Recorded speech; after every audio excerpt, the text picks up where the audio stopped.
Here's the pitch. Oh, he drills it! Holy cow! There it goes! Switch hitter, lefty, batting left-handed. Here's the pitch. And he swings and grounds one up the middle. Throw! It's a base hit for Montgomery.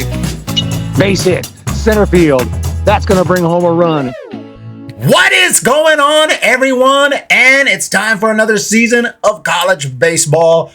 I've just been relaxing in the offseason, haven't uploaded much on the channel, but we're going to try to do more this year with the college baseball season. And it starts with a preview of my favorite team, the Stanford Cardinal, coming into 2026. Now, last year was a tough year, no doubt about it. Moving into the new conference, the ACC, it was definitely rough last season for the Stanford Cardinal. The ACC conference is no joke. 9 teams went to regionals last year, 5 to super regionals. Just 1 went to the College World Series with Louisville. And the Stanford Cardinal, of course, were none of those teams. It was a rough year with pitching. Like I said, transitioning into the new conference, they went 27-25. Conference record 11-19. The pitching struggled. The Cardinal lost a lot of big talents to the MLB draft over the last few years. It doesn't seem like that long ago when they had Quinn Matthews, they had Tommy Troy, Malcolm Moore, so many really good players, pitchers and hitters.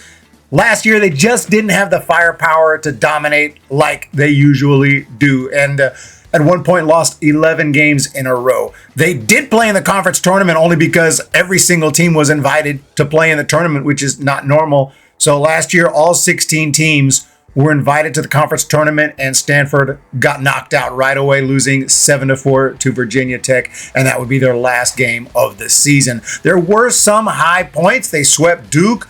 They beat North Carolina 7-0 behind a really amazing performance by Joey Volchko, who threw 5+ scoreless.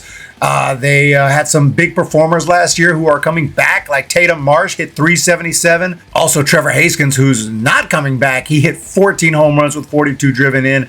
He was drafted by the St. Louis Cardinals and is now in the pros. But this year, we got another monster schedule. 29 games against 2025 NCAA tournament teams. It starts out really tough this weekend.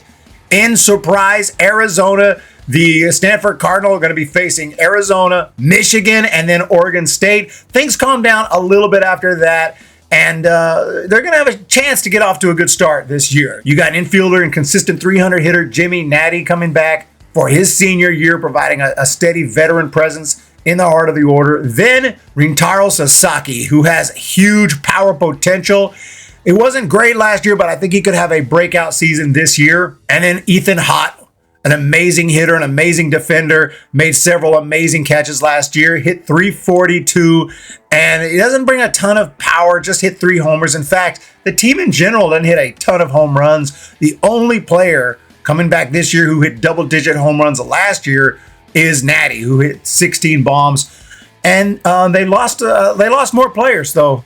Unfortunately, another longtime Cardinal, Timo Becerra, who was just getting better every season offensively and defensively. He entered the transfer portal, and he's off to Texas. Traitor! Last season, the primary starters were Volchko and Matt Scott. Both had ERAs above 6. They both transferred to Georgia. So Stanford basically has to rebuild their entire rotation this year, and it could be a disaster or it could turn out to be a positive. You got Nick Dugan, who started 8 games last season in kind of a midweek starter / bullpen role. In 45 total innings of work, he went 6-0 with a 4.8 ERA. He's going to be Stanford's primary Friday night starter this season. And then Aiden Keenan lined up for Saturdays. Keenan was strictly a reliever last year, but he had some amazing stuff. He struck out 43 batters in 37 innings with 14 walks. Sometimes he looked completely dominant. Sometimes he got hit kind of hard. Overall, had a 5.59 ERA. And then as for a third starter, several guys are in the mix. I think there's a potential for a young guy named Brock Ketelsen. More on him in a little bit. Parker Warner's another guy who might get some starts. And then you got seniors Trevor Moore and Sam Garwell, just depending on who steps it up, on who performs best. But as for the newcomers, we got to talk about the incoming freshmen who could help this team bounce back from a disappointing 2025. There's several. But the biggest name has to be Brock Sell, top MLB prospect last season out of high school, committed to Stanford. He's a product of Tokay High in Lodi.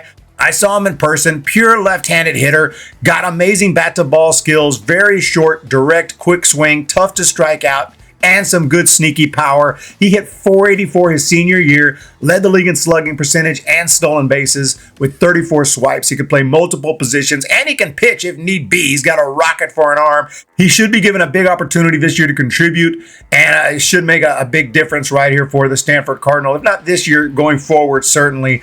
But I think that he's going to get a lot of playing time his freshman year. And the Cardinal, though, their biggest need is definitely pitching, and that's where we come back to the aforementioned Brock Ketelsen. He's a two-way player, but he's going to be given a shot on the mound, and he could end up starting some games. And as an outfielder, he was ranked number 5 in the entire state of California by perfect game. He was given a 10 out of 10 score, 6'4", 202-pound lefty. He projects to hit for big power and average, but he's got electric stuff on the mound, just an overall beast of a player. He's going to help this team wherever he can, whether it's on the mound, at the plate, or both. He and Sell are two huge incoming freshmen who could definitely help take this team to the next level. But there are other incomers too as well. Teddy Tokheim is the number 1 ranked third baseman in the state of Washington. You have Rashad Hayes, a powerful third baseman from Oakland who plays excellent defense.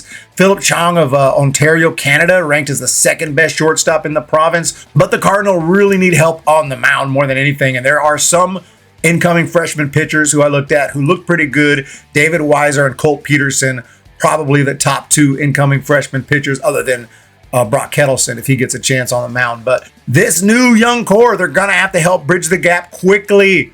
And then you have returning starters that I talked about, Hott and Marsh. They got to keep raking, keep piling up runs because they're going to need a ton of runs. The pitching's not going to be great, but it could be better.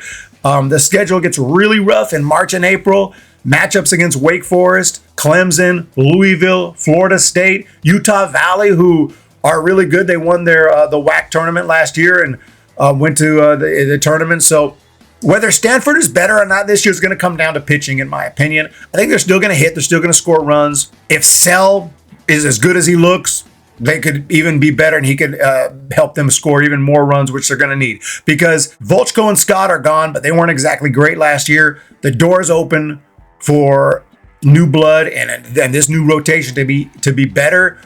But it's also got a downside to it because there's no one in the rotation or no starters who look completely dominant or who dominated last year. There's a lot of question marks on how the new incoming freshmen are going to do.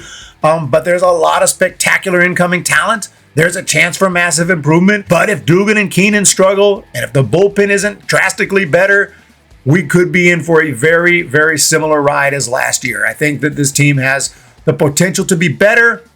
I don't think they're going to be worse, but it could be similar, just kind of depending on how things play out. But I think that I'm excited nonetheless. I'm excited to see Brock Sell. I'm excited to see these new guys in the rotation and Brock Ketelsen and some of the other guys as well who are incoming, and a lot of familiar names back. So that's nice. So, with Natty and with Hott, etc. So it's time for baseball here. It starts this weekend in Arizona.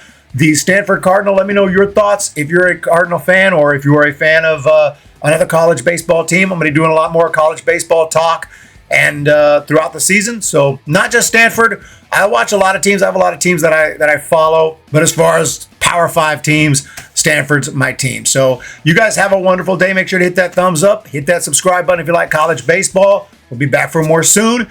And let me know what you think about Stanford 2026. They're going to be better. Or, North Carolina dominated last year, the ACC. They just could not be touched. They won the tournament, and they're just stacked. And a lot of teams unbelievably stacked this year coming into the season. Duke, Georgia Tech, Clemson, the list goes on and on, Florida State. And, it's going to be tough. Miami. This is a very, very powerful conference for sure. So Stanford's going to have their work cut out for them. You guys have a great one. Talk to you in the next one.